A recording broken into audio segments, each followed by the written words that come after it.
사무엘상 2장은 우리가 앞서서 살펴본 것처럼 아주 이 극과 극의 이 신앙의 모습들을 잘 비교해서 보여주고 있습니다. 한쪽에는 이 엘리의 두 아들 홈니와 이 비느하스가 있고, 그런 가운데서 그 사람들이 이 제사장의 아들이라는 사실에 대해서 잘 성경은 보여주고 있습니다.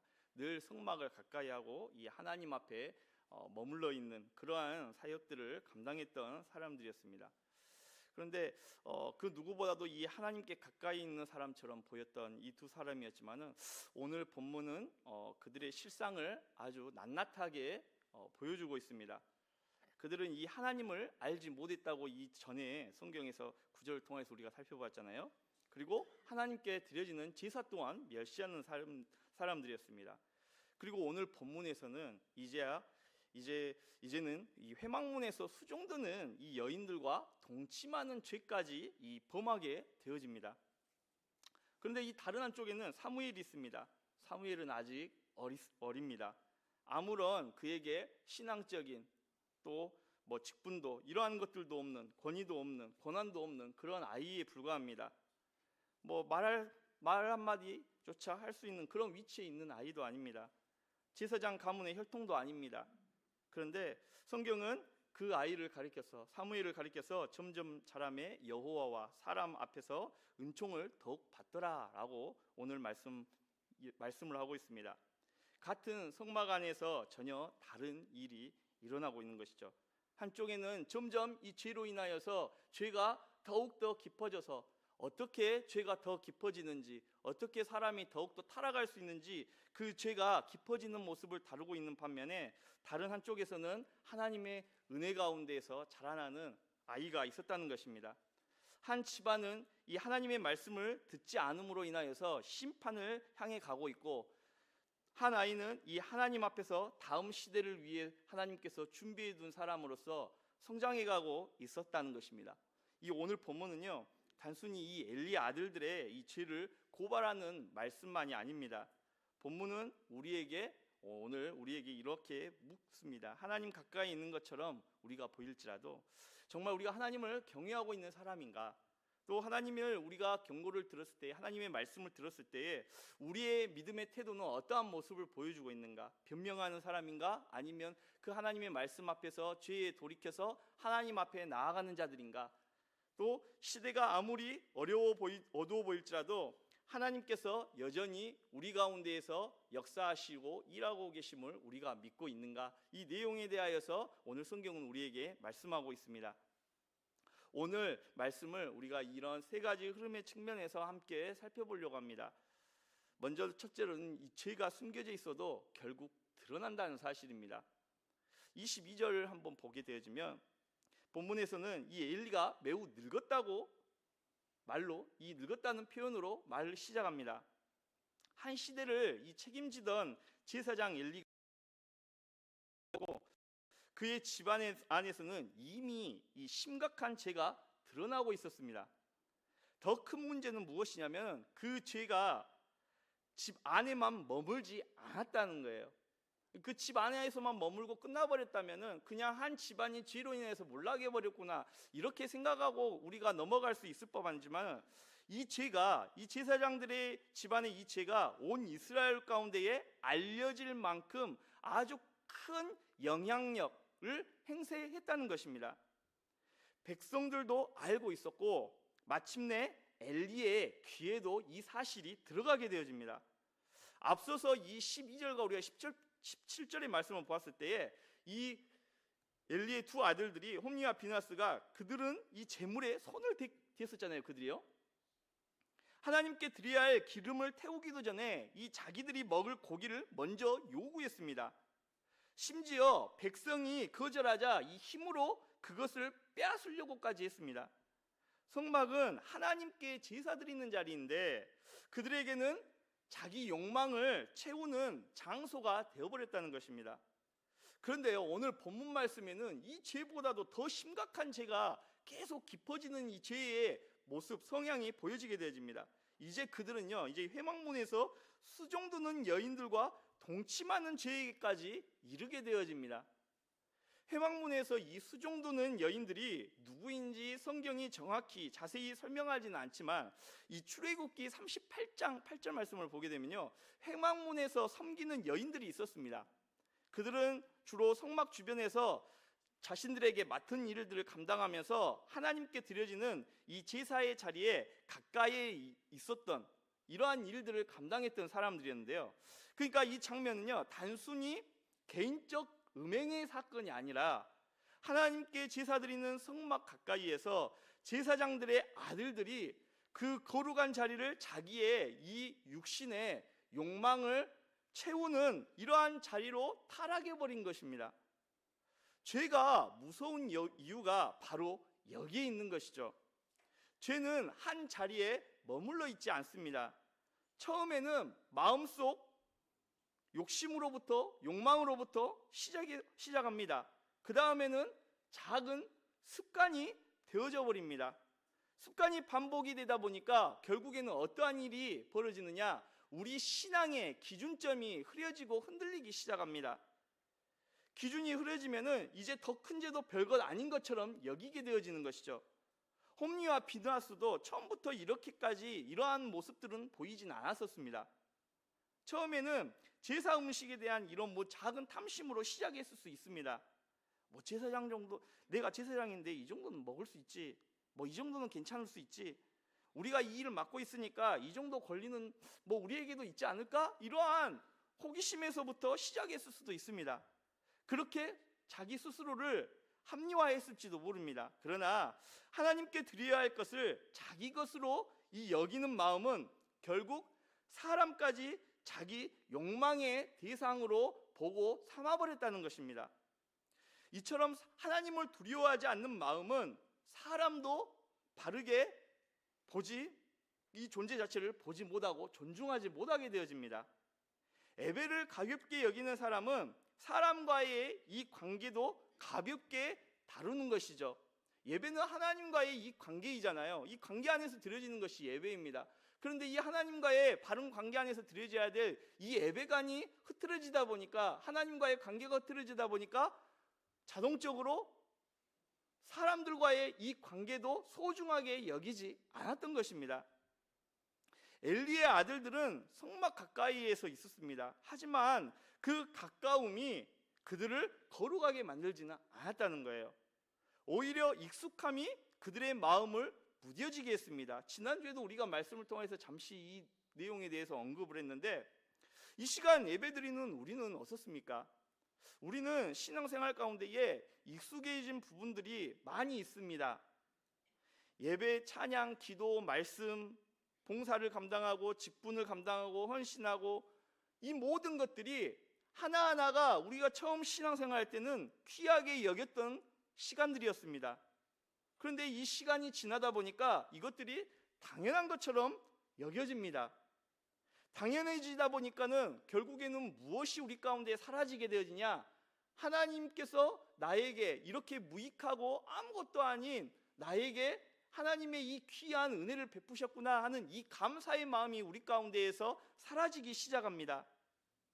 감사가 사라지다 보니까 결국에는 하나님 앞에서 바로 서는 믿음의 이 경외의 마음도 점차 사라지게 되어집니다.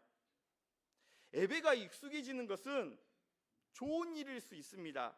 그러나 예배의 주인이신 하나님을 향한 이 마음까지 우리가 흐려지게 되어진다면은 그 익숙함은 매우 우리의 신앙생활에 있어서 위험 요소가 되어질 수 있다는 것입니다. 말씀을 많이 듣는 것은 매우 복입니다.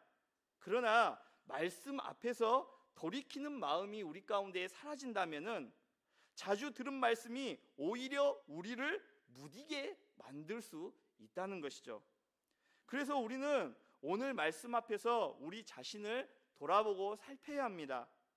나는 하나님께서 맡겨주신 자리에서 그 하나님의 일들을 잘 감사함 가운데 감당하고 있는가? 하나님 가까이에 있는 것처럼 실상 우리 신앙 가운데 보이지만은 마음은 멀어져 있진 않는가? 오래된 신앙생활 가운데에 내 안에 감사와 하나님에 대한 이 경외의 믿음이 사라지고 있지 않고는 있지 않는가? 익숙함만 내 신앙생활 가운데, 신앙생활의 익숙함만이 내 생활 가운데 남아있지 않는가? 이러한 사실들을 우리 신앙의 모습을 통하여서, 우리 내면을 통하여서 늘 돌아보고 살펴야 된다는 것이죠. 오늘 본문에 이 홈리와 이 비느하스의 죄는 매우 노골적으로 나타나 있습니다. 그래서 우리는 쉽게 그들과 우리 자신을 분리해서 생각하려고 할 때가 있어요. 나는 그래도 저 정도의 신앙생활을 하지 않아. 나는 저렇게 최소한 살진 않아.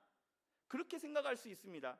그러나 우리는 오늘 본문 말씀을 통하여서 이 두 아들들이 보여준 그들의 행위만 생각할 것이 아니라요, 그 행위에 이르게 한 마음의 방향, 동기를 보아야 된다는 것입니다.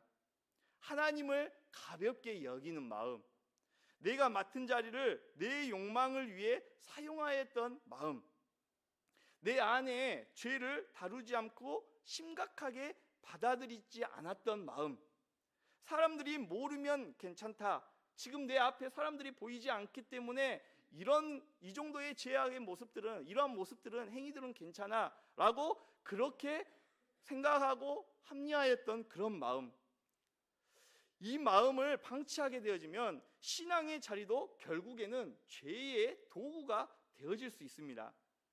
죄는 숨길 수 있을 것처럼 보이지만 결국에는 하나님과의 관계, 사람과의 관계 속에서 드러나게끔 되어져 있습니다. 말로 드러나게 되어지고, 관계에서 드러나게 되어지고, 또 공동체의 상황 가운데에서 때로는 공동체의 상처 가운데 드러나질 수 있고, 또 다음 세대의 혼란으로 또 드러나질 수도 있습니다. 다양하게 우리의 신앙생활 가운데 이 죄의 결과가 나타난다는 것입니다. 오늘 본문을 한번 보십시오. 엘리의 집에서 시작된 죄는 결국에는 어떻게 이르게 되어졌습니까? 온 이스라엘이 듣는 이러한 문제로서 드러나게끔 되어졌습니다. 제사장 가문의 타락은 백성들의 이 예배에 큰 문제를 남겼다는 것이죠. 오늘 우리가 본 말씀을 통하여서 이 두 번째로 우리가 또 살펴볼 수 있는 것은, 하나님의 이 말씀, 경고의 말씀을 듣고도 돌이키지 않으면 그의 결과가 어떻게 되어지는가? 결국 심판에 이르게 되어진다는 사실을 볼 수가 있습니다.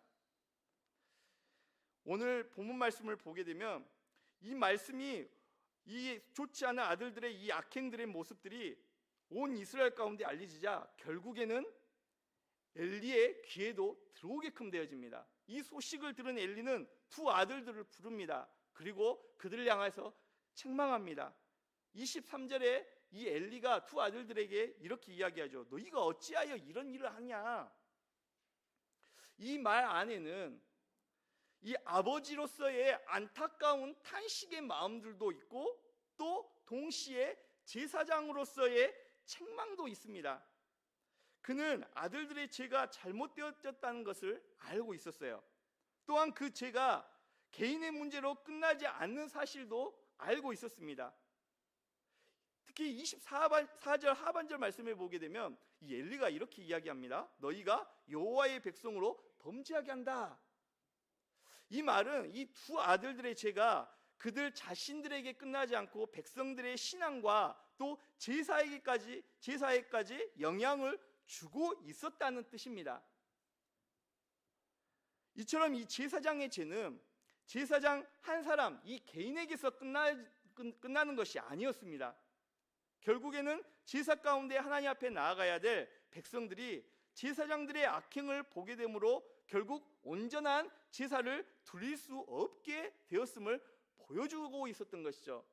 한번 우리가 생각을 해보면은 오늘날의 선지자가 타락한 모습을 너무나도 자주 보이는 거예요. 듣기도 하고 들었는데 이렇게 한대 라고 우리가 소문을 들었습니다. 그랬을 때는 설마 그랬으려고 했는데, 그 모습을 소문으로 듣던 이 소식을 내 눈으로 직접 목격했다고 한번 생각을 해보십시오. 그런데 하나님 앞에 나아가는 이 제사를 집례하는 이 모습을 보면서 성도들이, 하나님의 백성들이 과연 은혜를 받을 수 있겠냐는 것이죠. 이 모습을 보면서 하나님 앞에 바르게 나아갈 수 있도록 하나님의 이 은혜의 길을 안내해 주는 안내자와의 역할 같은 사역을 감당하였던 이 제사장들이 타락함으로써 오히려 하나님 앞으로, 은혜 앞으로 나아갈 수 없도록 걸림돌 역할이 되어져 버렸다는 것입니다. 여기서 우리는 이 영적 지도자로서의 책임이 얼마나 크고 무거운가라는 사실을 우리가 깨닫게 되어집니다. 사람은 누구나 자기 삶을 살아갑니다. 하지만 누구도 자기 삶만은 살지는 않습니다. 이 말이 어떠한 의미냐면, 목회자가 아무리 바른 말을 한다 할지라도 그의 행실이 올바르지 못하다면 결국에는 그 영향력이 성도들에게 미쳐진다는 것입니다.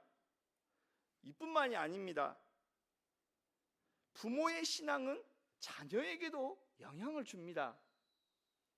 교사의 말과 삶은 학생들에게, 그 밑에서 배움을 갖는 학생들에게도 영향을 줍니다. 그래서 우리는 가정 안에서 부모로서 자녀들에게 신앙의 바른 본을 보여야 되는 것이고, 또 내가 주일학교 교사로서 책임을 감당하는 직분자라면은 하나님께서 맡겨주신 이 어린 영혼들을 하나님의 말씀과 사랑으로 잘 자라갈 수 있도록 옆에서 교사로서의 양육을 잘 책임을 감당해야 된다는 사실입니다. 왜냐하면 고스란히 우리의 말과 행동 하나하나 가르침을 통하여서 아이들에게 신앙의 영향력이 그대로 전달되기 때문에 그렇습니다. 또한 직분자의 이 태도는 공동체 안에도 영향을 주게 되어지고, 또 기존 성도의 신앙은 이제 갓 예수님을 믿는 새 신자들에게 믿음의 영향을 그대로 전해주게 되어집니다. 물론 우리는 완벽한 사람들은 아닙니다. 누구도 흠없는 삶을 살 수는 없습니다. 그러나 완전하지 않다는 이 말이 죄를 가볍게 여겨도 된다는 이런 의미는 아닌 것이죠. 부족함이 있다는 말이 그에 따른 책임을 내려놓아도 된다는 의미도 아닙니다. 이 사실은 교회 공동체 안에 우리가 깊이 생각해 봐야 됩니다. 우리가 맡은 자리가 크든 작든 어떠한 자리든 간에 하나님께서 우리에게 맡겨주신 이 자리를 우리가 귀히 여기고 최선을 다하여서 하나님의 일들을 감당해 나아가야 될 그 자리라는 사실을 우리는 늘 기억해야 됩니다. 내가 그 자리를 어떻게 감당하느냐에 따라 누군가는 하나님 앞에 더 믿음으로 나아갈 수 있도록, 또 누군가는 신앙의 길에서 상처받을 수도 있다는 사실이죠. 지금 엘리의 두 아들들의 신앙의 모습이 바로 이와 같았던 것입니다. 성도들에게 깊은 상처와 또 시험거리가 되어졌다는 것입니다. 그래서 신앙인은 자기 삶을 함부로 여겨서는 안 되는 것입니다. 엘리의 아들들의 죄가 무거웠던 이유가 바로 여기에 있습니다. 그들의 죄는 개인의 일탈로 끝나는 것이 아니었습니다. 하나님께 나와야 될 백성들의 길에 상처를 내어줬고, 예배의 자리를 더럽혔고, 공동체 전체에 결국에는 영적인 큰 해를 끼쳤습니다. 그 가운데 엘리는 이 25절에서 그 죄의 무게에 대해서 이렇게 이야기해요. 25절 말씀인데요, 이 25절을 여러분들께서 한번 읽도록 하겠습니다. 25절 말씀입니다. 읽겠습니다.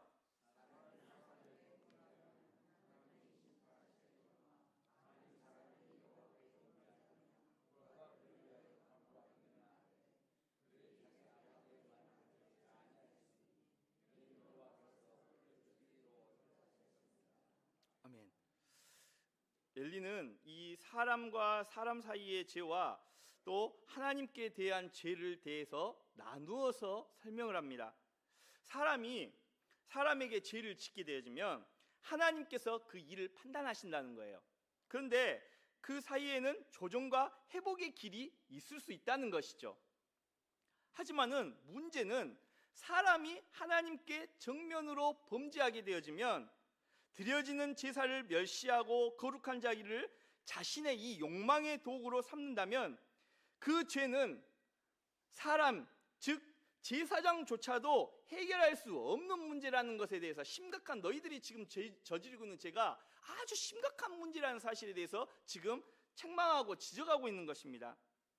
엘리는 바로 이 두려운 현실을 지금 말하고 있는 것입니다. 이 말씀은 하나님께 지은 죄는 용서받을 수 없다는 뜻은 아닙니다. 성경은 하나님께 범죄한 죄인도 회개하면은 용서받는다고 하나님께서 약속하고 계세요. 다윗도, 우리가 잘 아는 다윗도 하나님께 범죄했잖아요. 그러나 시편 51편을 보게 되면 그는 하나님 앞에 진정으로 엎드려 회개합니다. 내가 죽기만 범죄하여 주의 목전에 악을 행하였다, 이렇게 고백하면서 자신의 죄에 대해서 진정한 회개로 주님 앞에 나아갑니다. 그때에 하나님께서는 이 다윗의 죄에 대하여서 용서하시고 그의 허물을 덮어주셨습니다. 이처럼 하나님은 상하고 통회하는 마음을 멸시하지 않으세요. 물론 죄의 내용은 결코 가볍지는 않지만, 그러나 이 본문의 내용이 더 중요해요. 오늘 본문의 내용이 보여주고 있는 더 중요한 부분은 그들이 하나님의 이 경고의 말씀을 들었음에도 불구하고 돌이키지 않았다는 데에 있습니다. 죄보다 더 두려운 것은 죄를 죄로 여기지 못하는 굳어져 있는 우리의 심령의 상태인 것입니다. 하나님의 경고 앞에서도 마음이 열려 있지 않고 마음의 문을 닫아버린 것입니다. 홈리와 비느하스에게는 경고가 주어졌습니다. 아버지를 통하여, 그의 아버지의 말을 통하여서 다시 한 번 더 최후의 통보가 들어갔습니다. 그들의 죄가 악하다고까지 이야기했습니다. 백성들에게 악한 영향을 너희들이 끼치고 있다고 그의 죄에 대하여서 하나님께서 하나하나 세세하게 낱낱이 드러내 보이셨습니다. 그러나 문제는 그들이 그 말을 듣지 않았어요. 이 말을 들었다면, 정상적인 하나님의 사람이었다면, 또 제사장이었다면 그 즉시 하나님 앞에 진정한 회개로 주님 앞에 돌이켜야지 맞는 거였습니다. 그런데 그들이 그렇게 행동하지 않았다는 것입니다. 여기에서 듣지 않았다는 것은 단순히 귀로 듣지 못했다는 뜻이 아닙니다.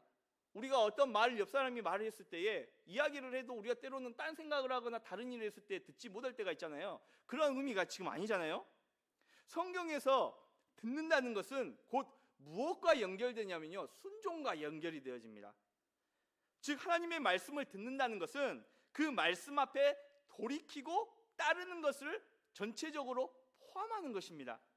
그러나 그들은 이 엘리의 말을 들었지만은 받아들이지 않았습니다. 자기 죄를 멈추지 않았습니다. 하나님의 경고 앞에서 돌이키지 않았습니다. 우리도 말씀을 듣고도 계속 흘려보내다 보면은 점점 우리의 마음이 무뎌질 때가 있어요. 처음에는 하나님의 말씀이 우리 가운데에 들렸을 때, 우리가 성령 충만함 가운데에 하나님의 은혜 앞에 민감하게 반응할 때는, 영적으로 민감하게 우리가 반응할 때는 하나님의 말씀을 들으면 우리의 연약한 모습들을 그 가운데 발견할 때가 있습니다. 깨닫게끔 성령께서 하실 때가 있습니다. 그 순간에 우리 가운데에 무엇이 있나요? 찔림이 있어요. 죄에 대한 찔림.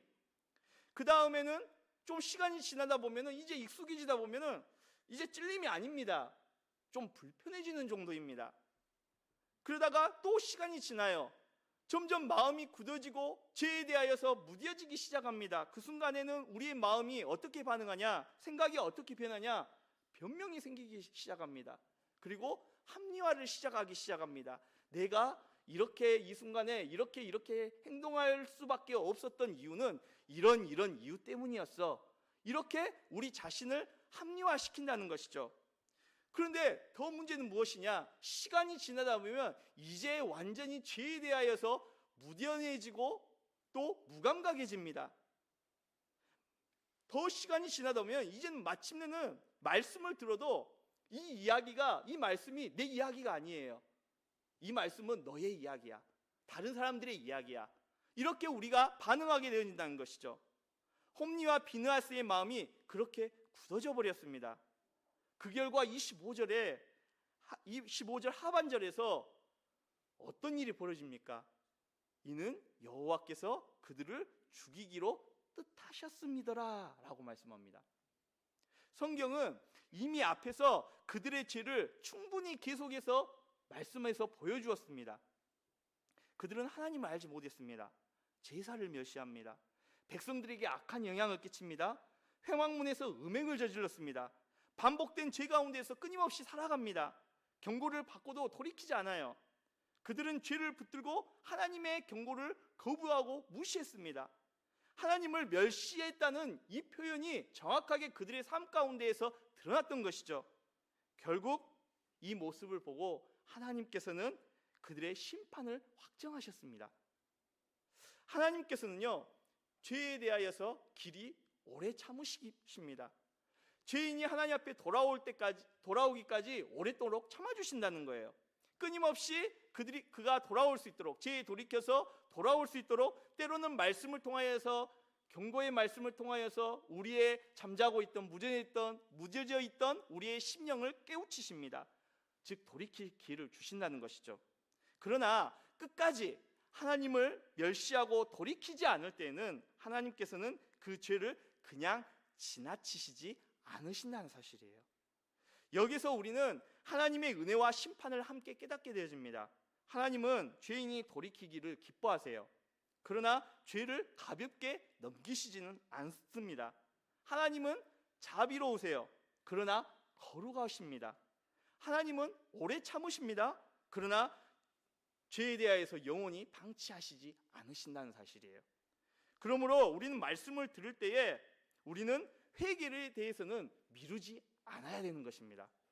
나중에 좀 상황이 되면은 내 삶을 바꾸지, 내 마음의 상태를 바꾸지.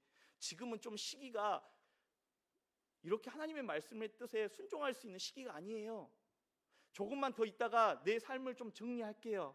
내 마음을 좀 정리할게요. 상황이 좀 나아지면은 하나님 앞에 회개하면서 나아갈게요. 이렇게 우리가 반응해서는 안 된다는 거예요. 이런 생각은 하나님 앞에 서 있는 우리 마음을 서서히 죄악 가운데 굳게 합니다. 회개는요, 여유가 생길 때에 하는 일이 아닙니다. 하나님께서 오늘 말씀하실 때에 그 즉시 우리가 믿음으로 반응하는 것입니다. 또한 엘리의 모습 가운데서도 우리는 엘리의 모습을 통하여서 우리의 자신의 모습을 뒤돌아볼 수 있는데, 이 엘리는 그들의 죄에 대해서 아들들에게 이야기합니다. 그러나 이 사무엘상 3장 13절을 보게 되면은 하나님께서는요, 엘리가 아들들의 죄를 알고도 금하지 않았다고 말씀하십니다. 말은 했지만은 죄를 멈추게 하는 책임까지 감당하지 않았다는 거예요. 아버지로서요. 제사장이기 전에 아버지로서의 이 역할을 충분히 감당하지 않았다는 것입니다. 그대로 방치해둬 버렸다는 것입니다. 사랑은요, 방치가 아닙니다. 관계가 내가 무엇이라고 이야기했을 때에 이 아이와 나와 아버지와 부모의 이 관계가 불편해질까 두려워서 죄를 그냥 두는 것이 결코 사랑이 아니라는 거예요. 이것은 가정에서도 마찬가지입니다. 자녀를 사랑한다는 이유로 모든 것을 허용하는 것은 사랑이 아닙니다. 부모는 자녀가 하나님 앞에서, 신앙 안에서 바르게 서도록 도와야 될 책임이 있습니다. 이 책임을 하나님께서 부모인 우리에게 맡기셨다는 거예요. 때로는 그 가정 가운데서 기다려주고 때로는 품어줄 수도 있습니다. 그러나 죄라고 말해야 할 때가 있다는 거예요. 신앙의 교육을 반드시 그 순간순간마다 해야 된다는 사실입니다. 이는 자녀가 더 깊은 죄 가운데에 빠지지 않도록 부모로서 신앙 안에 잘 성장해 갈 수 있도록 하나님께서 우리에게 맡기신 책임입니다. 그런 의미에서 오늘날 우리 일반적 가정의 모습을 보면 참으로 안타까운 모습들이 있을 때가 있습니다. 부모님들께서 학교의 이 공부나 또 여러 가지 학원의 이 공부에 있어서는 굉장히 열정적이세요. 근데 문제는 이 신앙 안에서의 충돌이 생길 때가 있습니다. 믿음 안에서의 충돌이 발생되는 일들이 자주 있다는 거예요. 신앙을 선택할 것이냐, 믿음이 먼저이냐, 아니면은 학원이 먼저이냐. 이 문제의 기로 앞에 서 있을 때에 많은 부모님들께서 학원이나 또 부모님들께서 우선순위에 여기고 있는 그 일 앞에서 신앙보다도 부모님의 우선순위에 두는 일들을 앞세울 때가 있다는 것이죠. 그러다 보면 자연적으로 아이들은 신앙보다도 하나님보다도 세상의 일이 우선이 되어져 버리는 것입니다. 신앙 안에서 반드시 우리가 부모로서의 하나님께서 맡기신 책임은 하나님 앞에서 아이가 항상 바른 우선순위를 두고 말씀 안에서 건강하게 신앙생활을 할 수 있는 하나님의 사람으로 성장해 가도록 하도록 우리를 가정 안에 부모로 세우셨다는 사실을 우리는 기억해야 됩니다. 교회 공동체도 마찬가지입니다. 서로를 정죄하는 공동체가 되어져서는 안 됩니다. 그러나 서로의 죄에 대해서 무관심한 공동체가 되어져서도 안 된다는 사실이에요. 은혜는요, 하나님의 은혜는 죄를 모른 척하는 것이 아닙니다. 은혜는 죄인을 다시 살리기 위해 진리 안에 머물 수 있도록 우리가 옆에서 도우는 일들을 해야 된다는 것이죠. 엘리의 비극은 죄를 몰랐다는 데 있지 않습니다. 알고도 충분히 그 죄에 대해서 다루지 않았다는 것이 문제예요. 아들들의 비극은 경고를 듣지 못한 데 있지 않았습니다.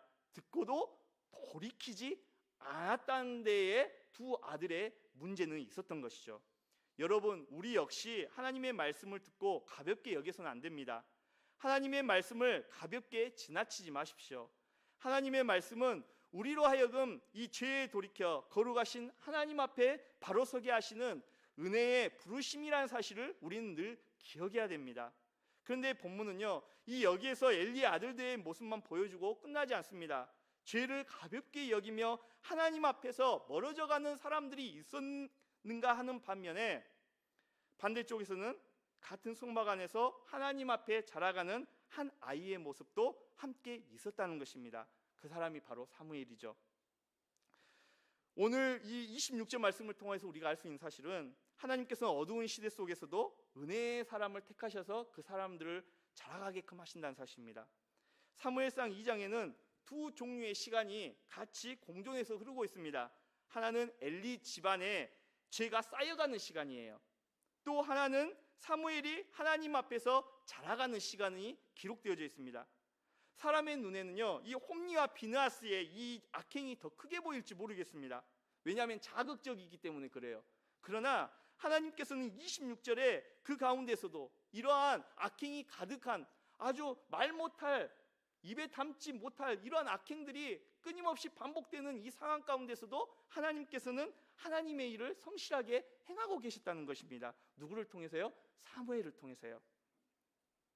사무엘은 여호와와 사람들에게 은총을 더욱 받으며 자라갔다고 성경은 말씀합니다. 먼저 누구 앞에서 은총을 받았습니까? 하나님 앞에서요. 그리고 뒤이어서 사람들에게도 은총을 받았다고 말씀합니다. 이는 이 사무엘의 삶이 하나님 앞에서만이 아니라 사람들 앞에서도 신뢰를 얻어갔다는 의미입니다. 참된 신앙은 하나님 앞에서의 모습과 사람들 앞에서의 삶이 서로 다르지 않다는 사실을 보여주고 있습니다. 하나님을 경외하는 삶은 결국 사람들과의 이 관계 속에서도 그 열매를 드러나게끔 되어져 있는 것이죠. 사무엘은 어두운 시대 가운데에서 하나님이 새 일을 준비하고 계신다는 이 표지와 같았습니다. 하나님은 하나님의 말씀을 듣지 않는 이 제사장들의 집 곁에서 말씀을 들을 한 사람을 준비하고 계셨습니다. 그러나 이 사무엘의 등장이 우리가 잘 생각해야 될 것은 곧 완전한 구원의 일은 아니었다는 것이죠. 그는 하나님의 이 말씀을 전하는 선지자로 쓰임은 받았지만 죄인을 하나님 앞에서 완전히 구원할 수 있는, 살릴 수 있는 구원자는 아니었습니다. 그래서 25절의 질문은 우리가 다시 한 번 더 생각해 봐야 될 것 있는데, 만일 사람이 여호와께 범죄하면 누가 그를 위하여 간구하겠느냐라는 이 엘리의 질문을 우리가 한번 이 시간 다시 한번 생각해 봐야 됩니다. 엘리의 집에는 참된 중보자가 없었습니다.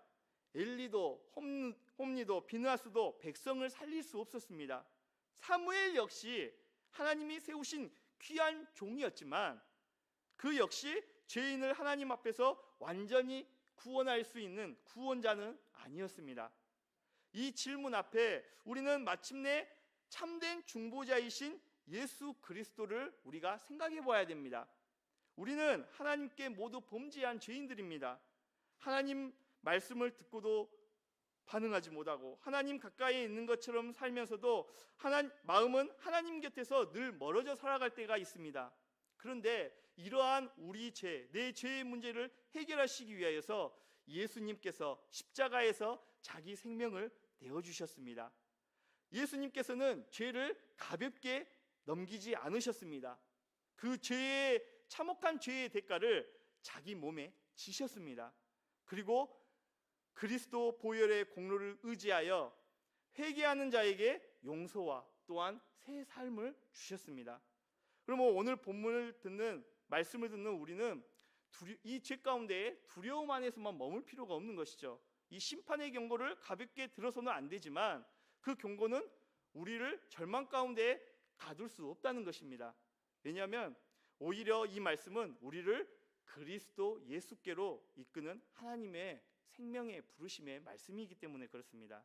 이 은혜 앞에서 우리는 우리 자신만이 아니라 우리 곁에 있는 다음 세대도 한번 생각해 보게 되어집니다. 아이들은 우리가 말하는 하나님만 듣지 않습니다. 우리가 하나님 앞에 어떻게 살아가는지, 사람들과의 관계 속에서 나타내는 믿음의 모습이 어떠한지, 또한 이 시대의 최고의 우선순위를 두고 살아가는 모든 사람들이 최고라고 여기는 돈과 욕망을 다루는 모습을 어떻게 다뤄가는지, 하나님의 말씀을 어떻게 삶 가운데에서 생각하고 받아들이고 그 하나님의 말씀 앞에 살아가는지 모든 삶의 모습을 보고 자랍니다. 그래서 다음 세대를 세운다는 것은 우리가 좋은 프로그램만을 만드는 일이 아닙니다. 먼저는 신앙의 먼저 믿은 어른들이 하나님 앞에 믿음 가운데 하나님 앞에 바로 서야 되는 것이죠. 예배를 귀하게 여기고 말씀 앞에 돌이키고 죄 앞에서 자기 자신을 합리화하지 않고 말씀에 순종하고자 이 죄악된 시대 가운데 살아가면서 몸부림치는 우리의 이러한 처절한 믿음의 영적 싸움의 모습을 삶 가운데서 보여야 된다는 것입니다. 성도 여러분, 우리 역시 사무엘처럼 자라야 합니다. 나이가 들어도 믿음은 자라야 합니다. 오래 믿어도 하나님에 대한 경외의 그 믿음은 더욱더 깊어져야 됩니다. 직분이 있어도 더 겸손한 믿음으로 주님 앞에 서야 됩니다. 말씀을 많이 들어도 순종은 하나님 앞에 말씀 앞에 살아가는 순종의 모습은 더 실제적이어야 됩니다. 신앙은 과거의 이력으로 유지되는 것이 아닙니다. 오늘 하나님 앞에서 우리가 끊임없이 자라가는 것이죠. 어제의 은혜가 우리에게 너무 귀합니다. 하지만 오늘의 순종 역시 더 중요하게 필요합니다. 과거의 헌신도 너무나도 감사하고 중요한 것이지만 오늘도 하나님 앞에서 우리는 마음을 새롭게 해야 됩니다. 홈리와 비느하스는 성막 가까이 있었지만 하나님에게서 멀어졌습니다. 사무엘은 어린아이였지만 하나님 앞에서 자랐습니다. 이 두 사람들의 이 대조의 모습을 통하여서 오늘 말씀은 우리에게 묻습니다. 나는 무엇을 바라보고 키우며 살아가고 있는가? 내 안에서 죄가 자라가고 있는가? 은혜가 자라가고 있는가? 내 삶은 다른 사람들 앞에서 보았을 때 하나님께 그 사람을 가까이 나아가도록 할 수 있도록 믿음의 삶을 살아가고 있는가? 우리 가정과 교회는 다음 세대가 하나님 앞에서 자라가도록 그렇게 하나님 앞에 섬기고 살아가고 있는가? 하나님은 오늘 우리를 다시 부르십니다. 죄를 숨기지 말고 빛 가운데로 나아오라고 말씀하십니다. 하나님의 말씀을 흘려듣지 말고 그 가운데 돌이키라고 말씀하십니다. 그리고 하나님께서 자라게 하시는 은혜를 바라보라고 말씀하십니다. 여러분, 하나님은 말씀을 듣지 않는 엘리 집 곁에서도 말씀 앞에 설 사무엘을 자라게 하셨습니다. 오늘 우리도 그 은혜 안에서 다시 자라야 하는 것입니다. 우리 가정도, 우리 교회도, 우리 다음 세대도 하나님 앞에서 이렇게 말씀 앞에서 자라가는 건강한 믿음의 공동체가 되어질 수 있기를 간절히 바랍니다. 찬송가 204장 찬양 드리도록 하겠습니다.